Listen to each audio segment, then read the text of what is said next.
যে 5টি খাবার খেলে পেটে পাথর হতে পারে। এই তালিকায় প্রথমেই রয়েছে মূলার শাক। এতে প্রচুর পরিমাণে অক্সালেট রয়েছে। অক্সালেট কিডনিতে পাথর তৈরি করে, ফলে মূলার শাক বেশি না খাওয়াই ভালো। অতিরিক্ত ঠান্ডা পানি, প্যাকেটবন্দি ফলের রস, অতিরিক্ত চিনি দেওয়া পানীয় এড়িয়ে চলা প্রয়োজন। এগুলিও কিডনিতে পাথর তৈরি করে। পরিবারের কারো কিডনিতে পাথরের সমস্যা হয়ে থাকলে বেশি মাত্রায় সাবধান হওয়া প্রয়োজন। সেই ক্ষেত্রে প্রথমেই কমাতে হবে নুন খাওয়ার পরিমাণ। বিশেষ করে কাঁচা নুন একেবারেই এড়িয়ে চলুন।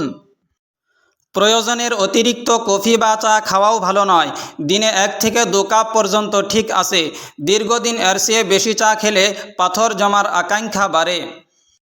অত্যাধিক পরিমাণে ভাজাপোড়া খাওয়ার অভ্যাস কিডনিতে পাথর জমার অন্যতম কারণ হতে পারে। তাই যথাসম্ভব এই ধরনের খাবার থেকে দূরে থাকাই ভালো।